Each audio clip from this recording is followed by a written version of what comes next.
Buenas tardes, me gustaría que me acompañaran. Aprovecho para darle las bienvenidas a todos. Tenemos, como bien decía nuestro introductor, que tenemos un panel bastante interesante. Es un trío de abogados que van a pasar en este momento. Voy a irlos presentando uno por uno. Para empezar, empiezo por Eduardo Gurayev. Eduardo Gurayev es el director general de la Asociación FinTech México. Bienvenido, Eduardo. Gracias, gracias. Muy bien. Por otro lado, acá tenemos a Alfonso Monroy. Alfonso es el director jurídico de Bitso. Bienvenido, Alfonso. Y solo falta, muy bien, Viviana Garza. Viviana Garza, bienvenida. Viviana es la directora de regulación y supervisión del Banco de México. Así que,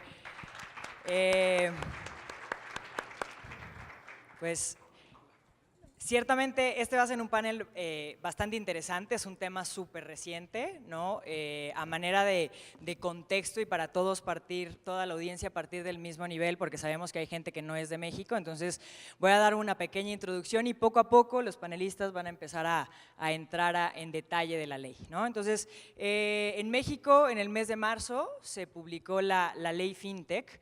Y en el mes de septiembre, recientemente, se entraron en vigor en el Diario Oficial de la Federación las disposiciones secundarias, que básicamente es el marco regulatorio donde se establecen tanto los requisitos como los documentos para que las instituciones de tecnología financiera, que es el nombre que le da oficialmente el gobierno a las fintechs, puedan solicitar o obtener una autorización para operar como tal, ¿no? Dentro de digamos que la ley es bastante amplia, pero dentro de los principales aspectos que contempla son dos nuevas figuras morales. La primera figura moral son las IFPES, o así les llaman, son las instituciones de fondos de pago electrónico, como Bitso, por ejemplo. Y la segunda son las IFCs, que son instituciones de financiamiento colectivo, como Afluenta, ¿no? Entonces, digamos, entre otras cosas, ¿no?, que vamos a ir platicando, pero esos son como las principales figuras que está contemplando. Entonces, me gustaría, Eduardo, abrir un poco el micro para ti y que nos platiques, tú siendo una asociación que justamente tiene una combinación de este tipo de ambas instituciones, ¿no? ¿Cómo ves, nos podrías platicar que se fuera la perspectiva o el panorama que tenemos en FinTech en México? Seguro, gracias. Pues mira, sí, lo que platicaste es muy interesante porque son los dos tipos de empresas que regula la ley FinTech, pero a mí siempre me gusta empezar platicando que hay muchísimo más en FinTech allá de la ley FinTech. O sea, no solamente porque tú tengas un negocio FinTech, necesariamente estás adentro de la ley. El concepto de negocios de FinTech es muchísimo más amplio que lo que está en la ley, pues. La idea es que hay muchísimas partes del sector financiero que están siendo transformadas por la tecnología y eso es lo que es FinTech. Nada más, antes de que existiera la ley FinTech, en México había dos modelos de negocios, que eran las IFPES y las IFCs, que necesitaban una regulación porque no estaba clara las reglas en las cuales tenían que operar y si podían operar o no. Todos decíamos que sí podían operar, pero pues por ahí había unas áreas de incertidumbre. Entonces, lo más interesante de esta ley es que la industria fue y pidió una ley en gran parte, ¿no? O sea, obviamente la autoridad estaba motivada para emitirla, pero pues toda la industria estaba de acuerdo, empujaron la ley, le hicieron comentarios y fue un procedimiento bastante interesante. En todo el panorama pues habrá, dependiendo a quién le preguntes cuántas empresas, pero estimo que habrá unas 200 empresas FinTech en el país, todas muy interesantes y están representadas todos los sectores de la industria financiera dentro de FinTech. Tenemos un ecosistema FinTech bastante interesante en México. Muy interesante. No sé, Alfonso, ¿podrías platicarnos un poco de ya entrando a la ley, ¿no? ¿Qué es lo que está contemplando la ley así en términos generales? Seguro, antes que nada, buenas tardes. Soy Alfonso Monroy, director jurídico de Bitso. Soy muy agradecido con NextTP Labs, con Marilú en moderar el panel, con mi buen amigo Eduardo y con Viviana también aquí de Banco de México. No te creo. De verdad, sí. Muy agradecido, la verdad, muy agradecido, muy honrado de estar aquí con ustedes tres. Lo más importante es señalar que antes de empezar y hablar de la ley es el cambio es constante, ¿no? Y quiero hablar un poquito del cambio. Antes del marzo del 2018 no existía una ley FinTech, ¿no? Antes conocíamos el sistema financiero con los bancos, con las OFOMs, con las OFIPOS, Entonces, yo sí creo, o al menos creemos en Bitso y junto con otras fintechs, que el sistema financiero está cambiando, ¿no? Por eso empiezo diciendo que el cambio es lo único que existe y lo único que es real. Hoy en día, si vemos el sistema financiero, tenemos el apartado del sector bancario, que son los bancos, banca múltiple, banca de desarrollo, tenemos el sector bursátil, como lo conocemos, casas de bolsa, bolsas de valores, tenemos el sector de ahorro y crédito popular, que son las OFIPOS, tenemos el sector no bancario, que están las OFOMS, transmisores de dinero, etcétera, y yo sí creo que estamos creando un nuevo apartado en el sistema financiero, ¿no? Que lo mencionaba Marilú, lo mencionaba Eduardo, que es el sistema de instituciones de tecnología financiera. Y en ese apartado van a comulgar o van a existir dos entidades financieras, porque la propia ley FinTech, y corríjanme si estoy equivocado por favor, la propia ley FinTech ya te dice que tanto las instituciones de financiamiento colectivo como las IFPES, que son las de fondos de pago electrónico, van a ser consideradas entidades financieras, ¿no? Entonces, es un cambio bastante importante, es una evolución del derecho, es una evolución del sistema financiero, ya que gracias al esfuerzo de la Asociación FinTech, gracias al esfuerzo de empresas que quieren hacer las cosas bien en México, gracias al esfuerzo de autoridades financieras, otra vez en particular al Banco de México, a Secretaría de Hacienda y Crédito Público y a la CNBV, se logró crear una ley en México, ¿no? Hoy en día México es de los pocos países que tiene una ley per se. Muchos países están modificando sus leyes para regular este tipo de entidades o este tipo de actividades y digo, puedo hablar muchísimo, si quieren les cedo la palabra a Viviana y ahorita si quieren entramos en detalle en qué es lo que regula la ley FinTech, qué es lo que hace Bitso para ver dónde podemos dónde puede comulgar toda la parte FinTech y pues lo del panel, las perspectivas o los retos que estamos viendo, ¿no? Pues mira, agregando un poco lo que ya se dijo, es además de estas dos figuras que en efecto son nuevas entidades financieras, pues también está previsto en esta ley la regulación de las operaciones con activos virtuales, que sin duda también es una parte toral de la disposición, y también viene la parte de modelos novedosos, que yo te diría que para las autoridades es un gran reto. No es lo mismo conocer una figura que de alguna manera ya empieza a operar y que ya vas viendo cómo está funcionando, a dejar abierta la posibilidad a la innovación y el tener como autoridad el reto de entender esta innovación y de permitirla, de dar ese esquema de juego para permitirla, me parece que va a ser un reto importante para todas las autoridades. Y la otra son las APIs, esta parte de comunicación e intercambio de información, que sin duda también creo que es un reto importante y que se da sin duda aprovechado tanto por las fintechs como por el resto de las entidades financieras. No, totalmente. Bueno, ciertamente, y tomando un poco lo que decías tú, Eduardo, al principio, sabemos que mucho del empuje que tuvo el gobierno fue muy apoyado por el gremio, ¿no? Hubo muchísima comunicación y apertura y muchas sesiones para poder crear esta ley, pero justamente estamos entrando como en una coyuntura con este cambio de gobierno, ¿no? Entonces, finalmente van a haber cambios dentro de las instituciones, dentro de todas las instituciones financieras. Entonces, ¿cómo visualizan ustedes, ¿no?, el estatus en donde hoy estamos parados con la ley, con las disposiciones generales y lo que viene hacia adelante, ¿no? O sea, finalmente los que hicieron la ley, algunos van a salir, van a entrar nuevos reguladores. ¿Cómo creen que este proceso va a seguir hacia adelante en términos ya de lanzar las fintechs hacia una autorización?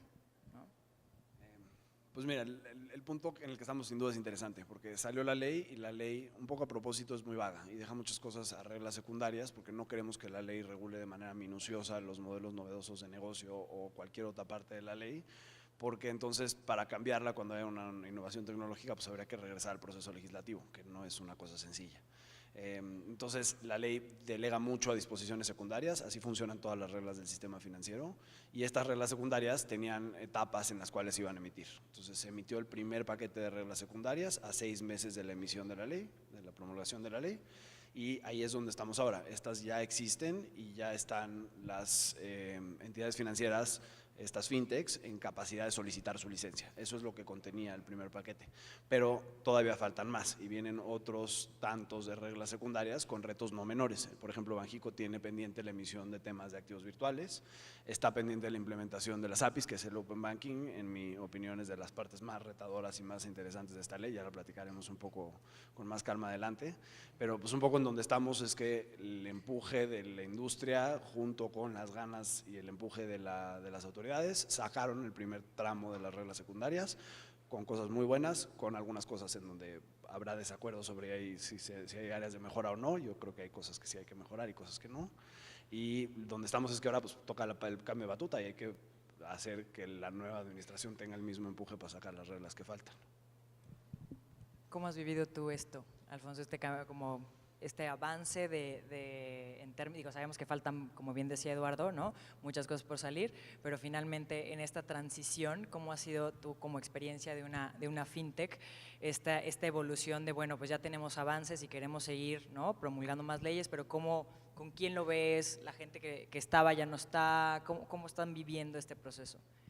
Por supuesto, ha sido enriquecedor, ha sido bastante interesante convivir con otras fintechs y también con otras empresas del sector y con las autoridades financieras. ¿Y por qué digo enriquecedor?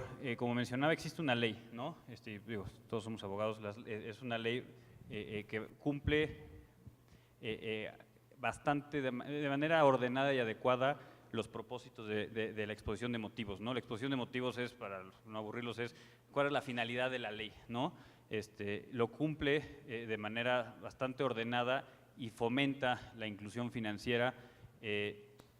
Sin embargo, existen un sinnúmero de retos, ¿no? Un sinnúmero de retos, y el reto mayor yo mencionaría que es un tema de educación financiera, o platicándolo internamente en Bitso, capacitación financiera, ¿no? ¿Y a qué me refiero con eso? Todos estamos aquí hoy sentados porque creo que nos interesa que funcione el sector, ¿no? Si no, no estaríamos aquí, no existirían este tipo de eventos. Y si queremos que México como país logre que no nada más se quede en una ley, que no nada más se quede en procesos de autorización de la CNBV, de Hacienda y de Banxico, tenemos que unir esfuerzos como gremio, como sector, para que efectivamente la exposición de motivos o la finalidad de la ley, que es la inclusión financiera, tener seguridad jurídica y proteger al consumidor, funcione.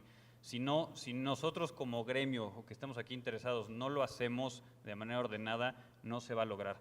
Y en ese orden de ideas en la ley FinTech prevé en su artículo 8º transitorio que las entidades o las empresas que ya venían operando antes de la fecha que mencionó Eduardo, antes de marzo del 2018, pueden seguir haciéndolo. O sea, Bitso nació en el 2014 o cualquier otra empresa de tecnología financiera que haya nacido previo y que haya operado previo a marzo del 2018, puede seguir haciéndolo. Se llaman derechos adquiridos o en inglés como grandfather rights. ¿Qué quiere decir esto? A contrario censu, las entidades que no lo hacían antes de marzo del 2018 no lo pueden hacer. Y es importante mencionarlo y generar este tema de educación financiera. Otra vez, no es un tema nada más de educación financiera. ¿Por qué? Porque si como sector nos apoyamos y hacemos las cosas bien, Banco de México va a ver al sector de manera ordenada, Hacienda va a ver al sector de manera ordenada, CNBV va a ver al sector de manera ordenada y posteriormente seguramente el SAT, la CONDUCEF y todas las autoridades dentro del sistema financiero, ¿no? Entonces yo creo que el reto más grande que preguntabas, o cómo lo he visto, ha sido enriquecedor. Está padrísimo estar aquí, está padrísimo crear, como mencionaba, una parte nueva dentro del sistema financiero, pero sí el reto yo creo que es educación, capacitación financiera de cada uno de nosotros y aportar. Y si vemos algo que no nos gusta o que vemos que se está haciendo de manera incorrecta, levantemos la mano. O sea, estamos siendo creadores de una nueva ley. O sea, como bien mencionaba Viviana, existe un nuevo concepto en la ley FinTech, que es activos virtuales, ¿no? O sea, entonces aprovechemos lo que ya está en la ley y utilicémoslo en beneficio de las empresas de tecnología financiera de México y de manera común con las autoridades. Creo que puede funcionar bastante bien. A ver, muy rápido. Yo creo que, al menos en lo que corresponde al Banco de México, hay una continuidad. O sea, nosotros seguimos teniendo un mismo gobernador, así que pues con quien han venido trabajando, yo estimo que será con quienes podremos seguir colaborando hacia adelante. Entonces, en el banco no hay grandes cambios hacia adelante, entonces todo lo que sea la regulación tanto para activos virtuales como modelos novedosos para cámaras de compensación y APIs para sociedades de información crediticia y para cámaras de compensación, pues estimo que seremos los mismos interlocutores que han tenido hasta ahora. En el caso de la Secretaría de Hacienda, pues ya está Graf del otro lado, entonces, bueno, pues pasó de ser Banjico a ser ahora titular de la UBA, entonces, pues de alguna manera también es cara conocida y ha estado trabajando en estos temas, así que también creo que con la Secretaría hay de alguna manera continuidad en los temas y hacia abajo también siguen las mismas personas. En donde ha habido cambios es en bancaria, pero sin duda también pues ha habido una colaboración muy importante al interior del equipo, por lo que considero que con quien llegue vamos a poder seguir colaborando de manera continua, sin que sientan este cambio en las autoridades. En cuanto a las autorizaciones, sí, en efecto, hay un plazo de 12 meses para que quienes venían operando soliciten la autorización. Después, quien ahorita no haya venido operando no puede operar hasta que no tenga la autorización. Sin embargo, por supuesto que en el momento que tengan la autorización podrán operar como las que vienen operando hasta el momento, ¿no? Pero hasta que tengan la autorización, ¿no? Sin duda alguna. Okay. Tienen un plazo de 12 meses las que operan y las nuevas tienen que obtener primero la autorización para después poder operar.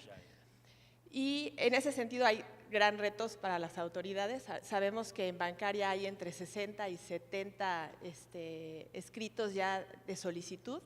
Sabemos que todavía esos files no están completos, tienen que seguir trabajando en perfeccionarlos. Es por eso que el resto de las autoridades no estamos enterados de quiénes son quienes han presentado ya su solicitud. Pero si hay 200 más o menos, todavía hay un gran número de entidades que necesitan acercarse a la Comisión Nacional Bancaria para poder tener esta autorización para seguir operando. Y ya no me acuerdo cuál era la otra. Empezamos justamente por eso y aprovechando que ya tienes tú el micro, ¿cómo visualizas un poco hacia adelante, ¿no? O sea, en términos de a cómo está hoy, ya nos platicaste un poco cómo está la ley y cómo fue esta transición y esta justamente trabajo en conjunto con las fintech, pero ¿qué considera Banjico que está faltando o está pendiente de salir así como de manera rápida, muy próxima? Mira, sabemos que han estado avanzando sobre todo en bancaria, en la regulación que tenían pendiente. O sea, en general todas las autoridades hemos hecho un esfuerzo muy importante por sacar la regulación lo más pronto posible. Entonces, sé que las supervisoras también están trabajando y seguramente en los próximos meses verán que empiezan a salir a consulta algunas disposiciones. En nuestro caso, por ejemplo, activos virtuales estimamos que en enero, febrero, a más tardar estén en consulta pública. Ese es el tema que quería tocar, el de consulta pública.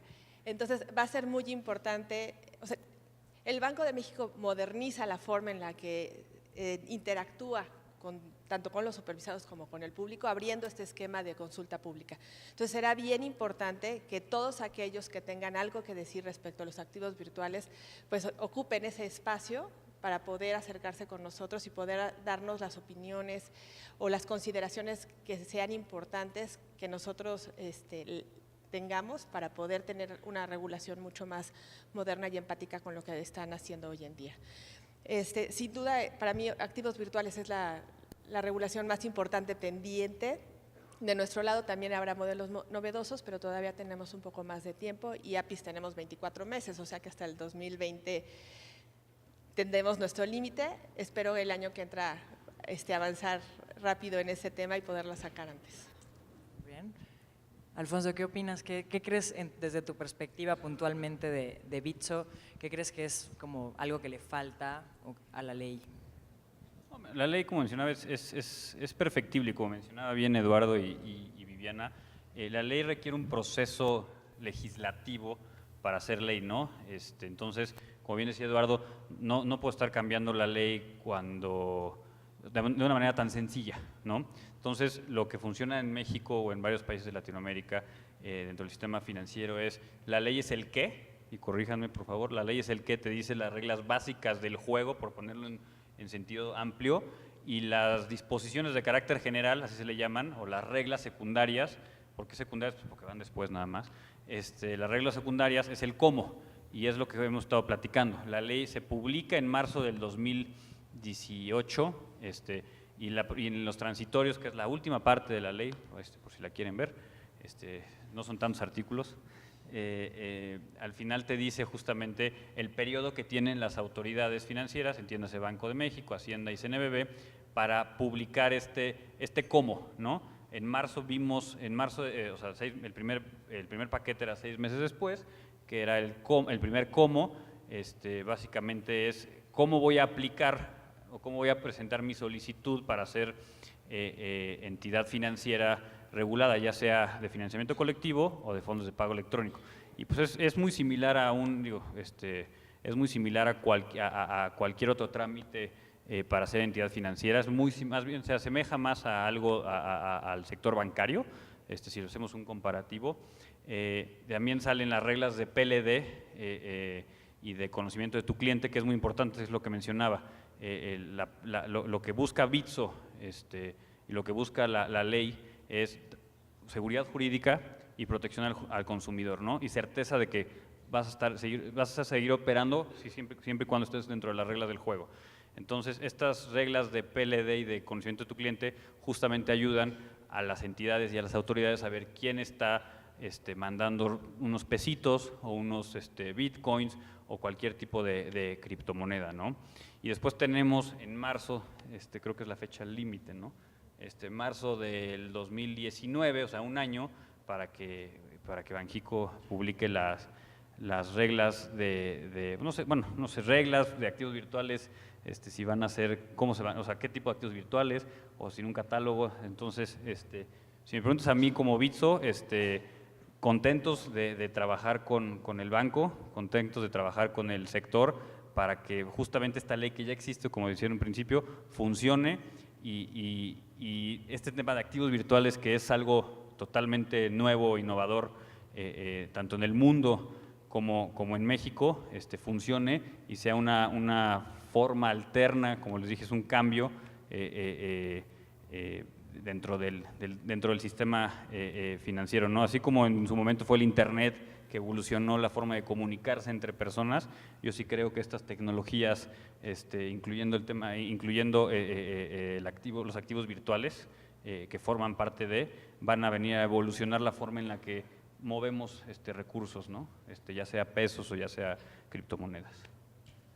Tú, Eduardo, en términos de qué cosas relevantes crees que son las que deberían de estar saliendo próximamente, no solamente para activos virtuales, también para financiamiento colectivo, para las IFPES en general. Sí, a mí hay una parte de las reglas pasadas que no me gustó nada, y son los límites a las operaciones que hay en las plataformas de fondeo colectivo. La ley le da a la CNBV la facultad de limitar los montos que puede solicitar, por ejemplo, de un crédito en una plataforma de fondeo colectivo, y me parece que esos límites son muy bajos para empresas que ahora son entidades financieras, y eso acarrea muchísimas obligaciones y costos de cumplimiento. Entonces yo creo que les están apretando muchísimo el tamaño y la posibilidad de crecimiento. Ahora, como ya dijo Poncho, esto no está escrito en piedra, porque las reglas secundarias se pueden cambiar conforme el sector avance y lo vaya pidiendo. Entonces no es ahora sí que el fin del mundo, pero yo sí creo que por ahí no va, o sea, en limitarlas. Y en específico creo que esto no funciona para las plataformas de financiamiento colectivo de bienes raíces. O sea, no puedes financiar un proyecto de bienes raíces con los límites que están. El argumento de las autoridades, y es muy válido, es que la industria todavía está muy por abajo de estos límites. O sea, que las operaciones que se están haciendo aún son inferiores, entonces conforme se vayan acercando, pues van subiendo los caps. Es válido y lo hemos escuchado, pero yo creo que más bien sería cosa de generar un sector y luego ver cómo lo regulamos. En defensa de la bancaria, esa es una regla en donde tenemos que participar las tres autoridades, bancaria, Banco de México y Hacienda, van directo al comité. Y sí, en efecto, la idea es, oye, vayamos sintiendo cómo se van dando la evolución para después ir viendo si se tienen que ampliar o reducir esos límites. Por eso también está en disposiciones secundarias. O sea, sí pensamos mucho cuando hicimos la ley en qué cosas tenían que quedar digamos, en piedra o más complicadas de hacer modificaciones y qué cosas necesitábamos tener flexibilidad. Y este es uno de los que se dejó a disposiciones secundarias justo para poder tener esa flexibilidad y poder adecuándolo dependiendo de cómo vayamos sintiendo el sector, ¿no? Como que a mí lo que me hace mucho ruido es que no fomenta la competencia estos niveles, como que te deja justo abajo de donde empieza el crédito bancario si eres una pyme, entonces como que está ahí medio raro. Me gustaría, y esto es ideal, y entiendo perfecto los argumentos de las autoridades, que se soltara la competencia y que el consumidor decidiera si está protegido con todo el tema de pues, regulación de que la plataforma es seria y de que no le va a haber un fraude ni nada de ese estilo, ¿no? Que se pudiera dar la opción, pero pues ahora sí que ya veremos cómo avanza.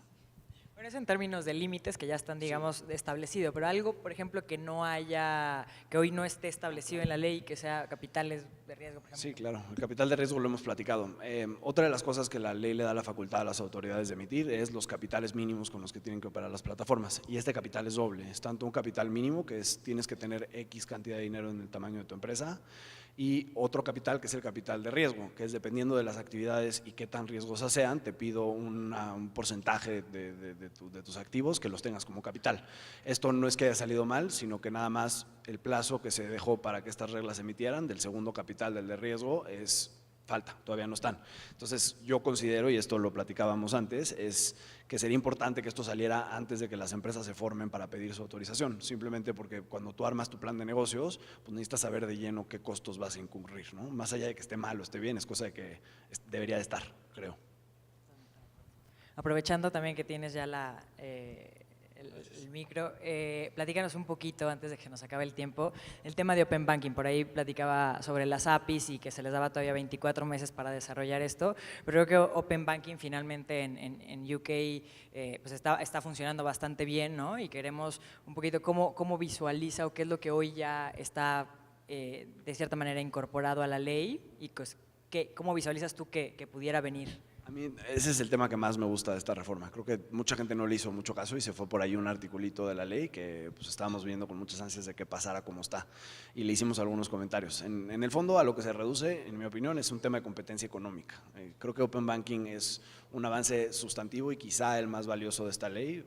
Habrá muchos, pero este a mí me gusta mucho porque le da al usuario el poder de monetizar su información financiera. Esto es reconocer, uno, que la información financiera de las personas vale y vale mucho, que no es algo trivial. Y dos, darle al usuario una manera de funcionar con esta información y que esta información funcione en su beneficio.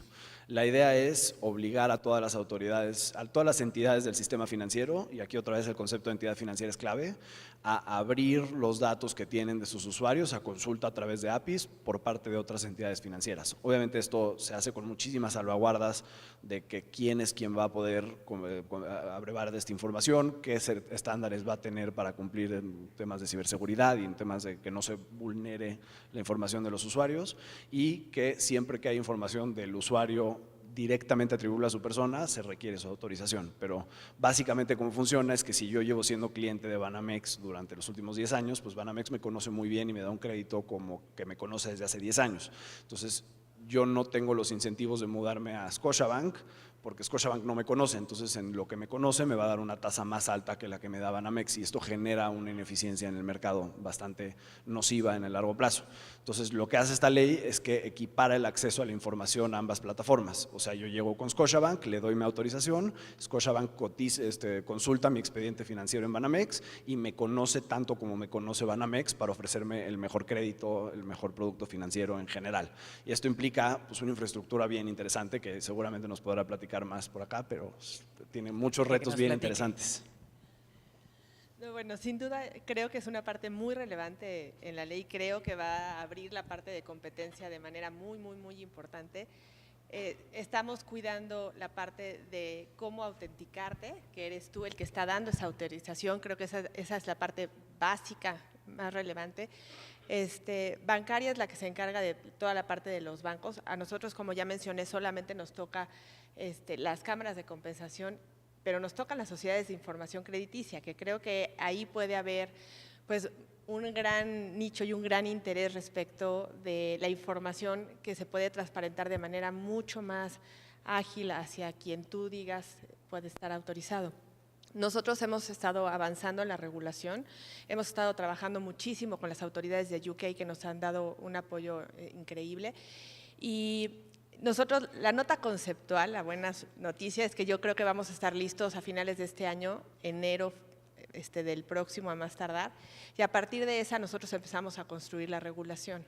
Entonces, sin duda alguna, antes el límite que tenemos de marzo de 2020, estará la regulación lista para que empiece a funcionar.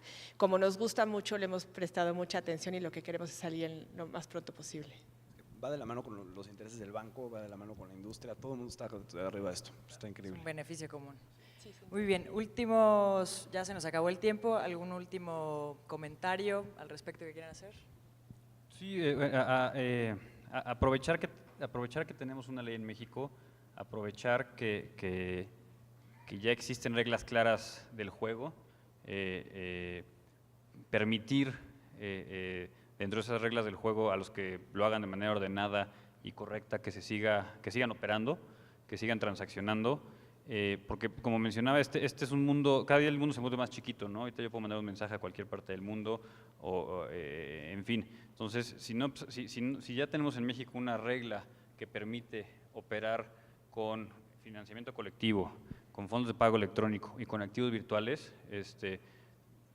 aprovechemos, ¿no? Aprovechemos esa ley que si bien es restrictiva, sí puedes ya operar hoy en día si lo venías haciendo, ¿no? Y es como reconstruir toda la parte jurídica internacional, ¿no? Porque esto se está volviendo internacional, como ustedes están viendo, reconstruir la ciencia jurídica internacional para que suene de manera correcta, ya que, como estamos diciendo, estamos viendo qué está pasando en el Reino Unido, en Estados Unidos, en Latinoamérica. Entonces, aprovechemos todos que en México ya tenemos esta ley para utilizarla y que México sea pionero en todo este tema de activos virtuales, financiamiento colectivo y fondos de pago electrónico, ¿no? Yo cerraría con eso y muchas gracias. Totalmente de acuerdo. Muchas gracias, Alfonso. Gracias, Eduardo. Gracias, Viviana, por este panel. Espero que haya sido interesante para todos ustedes. Y pues bueno, un aplauso para nuestros panelistas. Por favor.